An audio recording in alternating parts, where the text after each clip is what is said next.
अस्सलाम वालेकुम dear students, welcome back to my channel. ये है आपका favourite channel your free academia. Okay बच्चों, मैं उम्मीद करती हूँ कि आपका तर्जुमातुल कुरान के पर बहुत बहुत अच्छा हुआ होगा।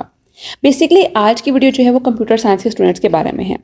सबसे पहले तो बच्चों मैं आपको एक बात क्लियर करना चाहती हूँ कि ये मेरा सब्जेक्ट बिल्कुल भी नहीं है और ना ही मैं इसकी माहिर हूँ। मैं ये वीडियो अपने रिस्पेक्टेड टीचर्स के ताउन से बना रही हूँ, वो टीचर्स जिनको मुद्दत गुजर गई है इस डिपार्टमेंट में। मेरे चैनल पर चूंकि सिर्फ बायो के स्टूडेंट्स नहीं हैं, आप लोग भी हो, मुझे लगा कि आप लोगों की भी हेल्प होनी चाहिए। इस वीडियो के जरिए मैं अपने टीचर्स का तहे दिल से शुक्रिया अदा करती हूँ। और दूसरी बहुत इंपॉर्टेंट बात वो ये कि अगर कोई मुझसे मिस्टेक हो जाए तो प्लीज़ उसके लिए माजरत। लेकिन इस वीडियो में बातें बहुत काम की हैं, इसलिए गौर से सुन लो। बच्चों जैसा कि आप जानते हो कि आपका जो टोटल पेपर होता है वो होता है 75 मार्क्स का, ठीक है। सेम इसी तरह इसका कुछ पार्ट होता है वो सब्जेक्टिव के ऊपर बेस होता है और कुछ पार्ट होता है वो ऑब्जेक्टिव के ऊपर बेस होता है। इसके अंदर बच्चों 50 नंबर के आपको एमसीक्यूज आएंगे, जबकि रिमेनिंग 60 नंबर जो होंगे वो होंगे आपके सब्जेक्टिव पार्ट के। सबसे पहले बच्चों बात करते हैं हम एमसीक्यूज की। अब आपको 15 एमसीक्यूज जो आने हैं वो किस तरह आने हैं, मैंने कल की वीडियो में बताया था और मैं हर वीडियो में बताती हूँ कि आपके पेपर होते हैं वो एसएलओ बेस्ड बन रहे हैं। एसएलओ बेस्ड पेपर्स बेसिकली क्या होते हैं, उसके अंदर बेसिकली ये पेपर होते हैं, कुछ आपका पेपर जो होता है वो एनालिटिकल बेस्ड होता है और कुछ जो होता है वो आपका होता है बुक की लाइन्स होती है, रीडिंग्स होती हैं, जो कि हम एक जनरली समझ लो डाटा किस्म का पेपर होता है जो, ठीक है। अब पोर्शन वो पेपर इस तरह सेट करते हैं कि बच्चों को लगता है कि सारा का सारा पेपर जो है वो आउट ऑफ सिलेबस आ गया, आउट ऑफ एक्सपेक्टेड आ गया, जो आप लोग एक्सपेक्ट कर रहे थे उस तरह का। तो बेसिकली उन्होंने क्या किया होता है कि उन्होंने पेपर जो होता है वो कंबाइन किया हुआ है, ठीक है। आधा पेपर उस तरह बनाते हैं और आधा पेपर उस तरह बनाते हैं। मैंने बहुत से बच्चों के कमेंट्स देखे थे जो कह रहे थे कि मैं फिजिक्स का पेपर बहुत मुश्किल आया था। फिजिक्स का पेपर जो होता है वो अमूमन मुश्किल ही होता है, ठीक है। बच्चे जो होते हैं बेसिकली वो एमसीक्यू जो होते हैं वो थोड़ा सा मुश्किल बनाते हैं, जो बोर्ड वाले हैं, इसलिए बच्चे थोड़ा सा पैनिक कर जाते हैं और उनको अपना सारा का सारा पेपर मुश्किल लगता है। इसलिए मैं हमेशा फोकस करवाती हूँ कि आप लोग एमसीक्यूज पर मेन गोल फोकस रखा करो, ठीक है। जिस बच्चे के एमसीक्यूज क्लियर हो जाते हैं ना, एमसीक्यू का पार्ट बहुत आसानी से क्लियर करता है, उसका अगला पेपर डेफिनेटली 90% चांसेस है उसका अगला पेपर भी अच्छा होता है, मीन्स के सब्जेक्टिव पार्ट जो उसका होता है, ठीक है। उसको एक सेंस ऑफ कॉन्फिडेंस रिटेन करता है अपने अंदर कि हाँ भाई मेरा पेपर अच्छा होने वाला है, मुझे आता है सब कुछ, ठीक है। तो आप लोगों ने मेन फोकस किस चीज़ के ऊपर करना है, एमसीक्यूज के ऊपर। एमसीक्यूज के लिए मैं आपको जो राय देना चाहती हूँ वो ये देना चाहती हूँ कि पंजाब के तमाम बोर्ड्स के 5 ईयर पास पेपर्स को आप अच्छी तरह तैयार करें। ये आपने स्पेसिफिक नहीं करना कि हम फैसलाबाद बोर्ड के हैं, साहिवाल बोर्ड के, तो हम उसी बोर्ड के करें। नहीं बच्चों, आप लोगों ने सारे के सारे पंजाब बोर्ड्स के वास्ट पेपर जो है वो सोल्व करने हैं, ठीक है। मेन पॉइंट्स को देखना है, ठीक है। आपकी बुक के ऊपर जो मेन पॉइंट्स होते हैं एक्सरसाइज के ऊपर या बुक की रीडिंग के अंदर कोई ब्लॉक्स दिए होंगे, ठीक है, बॉक्स दिए होंगे, उनको आप लोगों ने देखना है। एक्सरसाइज को आप लोगों ने लास्ट में देखना है। तो इस तरह आप लोगों ने अपना एमसीक्यूज का पोर्शन जो है वो तैयार करना है। अब बच्चों अगर हम देखें एमसीक्यूज की डिस्ट्रीब्यूशन कि मीन्स के कितने चैप्टर में से आपको कितने कितने एमसीक्यूज आएंगे। बच्चों सबसे पहले तो देख लो, चैप्टर नंबर 5 में से आपको कोई भी एमसीक्यूज नहीं आएगा, ठीक है। एक चैप्टर तो निकल गया वैसे ही आप लोगों का। चैप्टर नंबर 8 और 9 में से ये दो चैप्टर्स बहुत बहुत इंपॉर्टेंट है, ठीक है। लॉन्ग के हवाले से बहुत इंपॉर्टेंट है और एमसीक्यू शॉर्ट के हवाले से बहुत इंपॉर्टेंट है। इन दो चैप्टर में से आपको दो एमसीक्यूज आएंगे, मीन्स के टोटल 4 एमसीक्यूज आपको इन दो चैप्टर से मिलाकर बनेंगे और बाकी जो एक एक एमसीक्यूज हैं वो सारे सारे आपके जो चैप्टर्स रिमेनिंग रहते हैं उनमें से आएंगे, ठीक है। ये सबसे मैंने ईजी वे में आपको बता दिया कि आपको एमसीक्यूज किस तरह आने हैं। अब अगर हम बात करें आपके दूसरे पार्ट की, मीन के जो सब्जेक्टिव पार्ट शुरू होता है, उसके अंदर सबसे पहली चीज आती है आपके शॉर्ट क्वेश्चन आंसर्स। जो बच्चों सेक्शन 2 होता है ना, वो होता है शॉर्ट क्वेश्चन आंसर्स का। अब जो शॉर्ट क्वेश्चन आंसर होते हैं ना बच्चों, वो आगे 3 पार्ट्स में डिवाइड होते हैं, ठीक है। किस तरह बेस पे कि एक जो सेट होता है वो होता है डेटाबेस का, ठीक है। दूसरे जो 2 सेट होते हैं वो होते हैं सी लैंग्वेज के, ठीक है। ये आपको इस तरह पता होगा सी लैंग्वेज क्या होता है, विजुअल बेसिक्स क्या होते हैं, ठीक है। ये सारी चीजें आप लोगों को पता है, ठीक है। अब हम अगर बात करें क्वेश्चन नंबर 2 की, ठीक है। क्वेश्चन नंबर 1 किस चीज का हो गया, एमसीक्यूज का, और क्वेश्चन नंबर 2 किस चीज का है, क्वेश्चन नंबर 2 है आप लोगों के शॉर्ट क्वेश्चन आंसर्स का। क्वेश्चन नंबर 2 बच्चों जैसे मैंने आपको बताया कि शॉर्ट क्वेश्चन आंसर क्या है, इसमें से आपको 9 शॉर्ट क्वेश्चन आंसर आएंगे, जिसमें से बच्चों आप लोगों ने 6 करने होंगे, ठीक है। ये 9 शॉर्ट क्वेश्चन जो होंगे वो बनेंगे आपके फर्स्ट 7 चैप्टर्स में से। मैं यहाँ पर लिख देती हूँ फर्स्ट 7 चैप्टर्स, जो आपके पहले 7 चैप्टर हैं उनमें से ये आपके जो 9 सवालात हैं वो बनने हैं। अब मैं बताती हूँ कितने कितने चैप्टर्स में कितने कितने आपको शॉर्ट आंसर क्वेश्चन आंसर आने हैं। Chapter number 1, chapter number 2, chapter number 3, chapter number 4, chapter number 5, chapter number 6, chapter number 7। Chapter number 1 में से बच्चों आपको 1 शॉर्ट क्वेश्चन आंसर आएगा, चैप्टर नंबर 2 में से आपको 2 शॉर्ट क्वेश्चन आंसर आएंगे, चैप्टर नंबर 3 में से आपको 1 शॉर्ट क्वेश्चन आंसर आएगा, चैप्टर नंबर 4 में से भी आपको 1 शॉर्ट क्वेश्चन आंसर आएंगे, चैप्टर नंबर 5 में से आपको 1 आएगा, चैप्टर नंबर 6 में से भी आपको 1 आएगा और चैप्टर नंबर 7 में से आपको 2 शॉर्ट क्वेश्चन आंसर आएंगे। ये आपको टोटल 9 शॉर्ट क्वेश्चन आंसर हैं, जिसमें से आपने 6 करने होंगे, ठीक है। तो आप लोग इसका स्क्रीनशॉट लेना चाहो स्क्रीनशॉट भी लिख सकते हो और बुक पे लिखना चाहो तो बुक पे भी लिख सकते हो।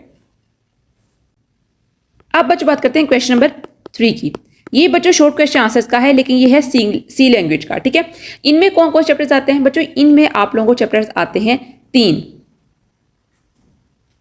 Chapter number 8, chapter number 9 and chapter number 14।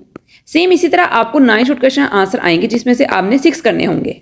Chapter number 8 में से बच्चों आपको 4 शॉर्ट क्वेश्चन आंसर आएंगे, चैप्टर नंबर 9 में से भी आपको 4 शॉर्ट क्वेश्चन आंसर आएंगे, जबकि चैप्टर नंबर 14 में से आपको 1 शॉर्ट क्वेश्चन आंसर आएगा। ठीक है, ये आप लोगों का सी लैंग्वेज का एक पार्ट जो है वो तैयार हो चुका है। ठीक है, आप लोगों को भी जो इजी लगता है आप लोग कर सकते हो। ये वाला 2 पार्ट कर लो तो ज्यादा बेनिफिशियल है। चैप्टर नंबर 14 को आप रहने दो, क्योंकि इसमें से एक आ रहा है, इसका कोई फायदा नहीं होना। ठीक है, मगर फिर भी आपको 6 चैप्टर, एक चैप्टर आपको लाजमन करना पड़ेगा। अब बच्चों बात करते हैं क्वेश्चन नंबर 4 की। क्वेश्चन नंबर 4 बेसिकली आपको 3 चैप्टर से बनाकर बनेगा। ठीक है, इसमें से बेसिकली बच्चों क्या होता है, आपको 9 शॉर्ट क्वेश्चन आंसर आएंगे, जिसमें से आपने 6 करने होंगे। ठीक है, और कौन कौन चैप्टर्स बनते हैं इनमें मिलाकर? Chapter number 10, chapter number 11, chapter number 12 and chapter number 13। Chapter number 10 में से बच्चों आपको 3 शॉर्ट क्वेश्चन आंसर आएंगे, चैप्टर नंबर 11 में से आपको 2 शॉर्ट क्वेश्चन आंसर आएंगे, चैप्टर नंबर 12 में से आपको 2 शॉर्ट क्वेश्चन आंसर आएंगे, जबकि चैप्टर नंबर 13 में से आपको 2 शॉर्ट क्वेश्चन आंसर आएंगे। आप लोगों को इनमें से जो सा पेयर इजी लगता है आप लोग अपनी आसानी के लिए कर सकते हो। ठीक है, इसमें मैं कोई नहीं स्पेसिफिक करी कि ये कर लो वो कर लो, इसमें से आपको जो सा पेयर आपको इजी लग रहा है कि आप लोग समझते हो कि हाँ इस पार्ट को हम जल्दी सोल्व कर सकते हैं, इस पार्ट को हम ज़्यादा आसानी से इसको याद कर सकते हैं, तो आप लोग इसको चूज कर सकते हो। तो बच्चों अब आपका शॉर्ट क्वेश्चन आंसर का पोर्शन जो है वो कंप्लीट हो चुका है। अब आता है मोस्ट इंपॉर्टेंट पोर्शन, जो कि है लॉन्ग क्वेश्चन आंसर्स का। अब इसको आप लोगों ने गौर से समझना है, क्योंकि यहाँ पर बच्चे अक्सर कंफ्यूज हो जाते हैं।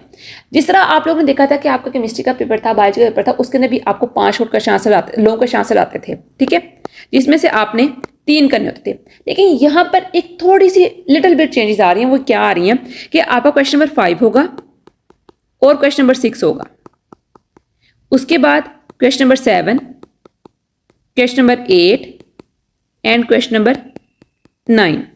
जो बच्चों आपका क्वेश्चन नंबर 5 होगा वो बनेगा चैप्टर नंबर 1 में से और चैप्टर नंबर 3 में से।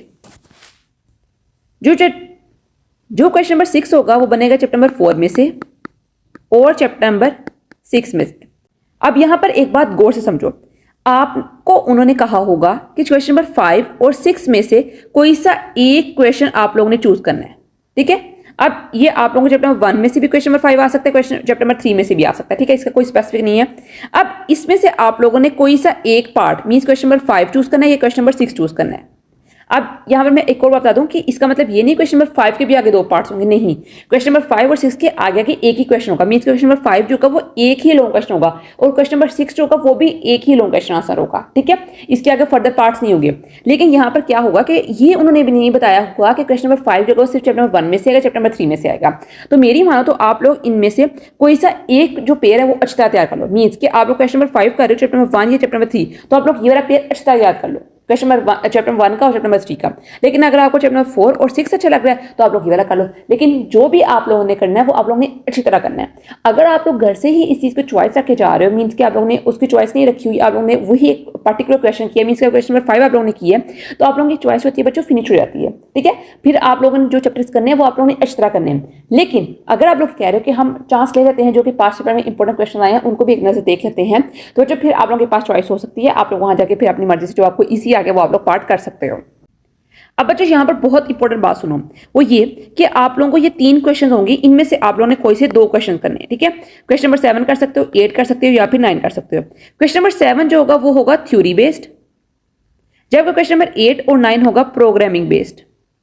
ये आपको पता है ये आपके सी लैंग्वेज के क्वेश्चन है। ठीक है, क्वेश्चन नंबर 7 जो होगा वो बनेगा चैप्टर नंबर 8 में से, क्वेश्चन नंबर 8 जो होगा वो बनेगा चैप्टर नंबर 11 में से, जबकि क्वेश्चन नंबर 9 जो होगा वो बनेगा चैप्टर नंबर 12 में से।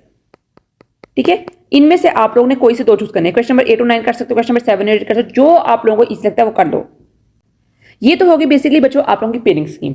अब मैं आपको यहाँ पर बताने लगी हूँ कि शॉर्ट ट्रिक आप लोगों ने किस तरह अप्लाई करनी है, कि कौन कौन से चैप्टर्स आप लोगों ने करने हैं, ताकि आप लोग जो हो वो अपने 70+ मार्क्स जो है वो गेन कर सको।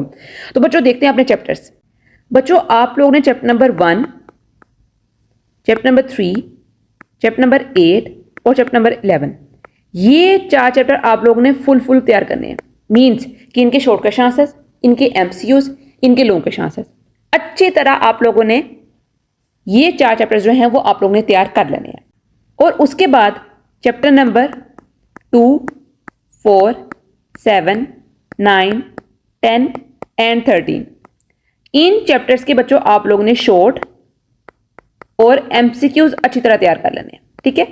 ये चैप्टर्स आप लोगों ने शॉर्ट और एमसीक्यूज के हवाले से बहुत इंपॉर्टेंट समझने हैं। उसके बाद बच्चों चैप्टर नंबर 5, 6, 12 और 14, इन चैप्टर्स को आप लोगों ने मुकम्मल तौर पर स्किप कर देना है। लेकिन बहुत इंपॉर्टेंट बात, आप लोग ने इनके एमसीक्यूज जो हैं वो लाजमन करने हैं।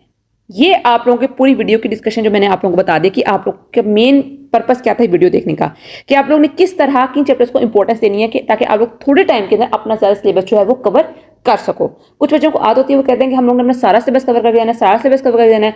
इस हिसाब से वो करते हैं कि वो अपनी मेन चीजें जो है वो वैसे ही पसे कुछ डाल देते हैं, वो करते ही नहीं है। तो इसलिए उन बच्चों के लिए स्पेसिफिकली आप लोग ये वाली जो मैंने टेक्निक्स बताई, ये टिप बताई है, इस पर आप लोग क्या करो, अमल करो, इसको फॉलो करो। बेसिकली बच्चों एसएलओ बेस्ड पेपर होने की वजह से आप लोगों का जो थोड़ा सा पेपर स्कीम या पैटर्न जो होता है वो आगे पीछे हो सकता है, लेकिन 95% यही पैटर्न होगा इंशाल्लाह।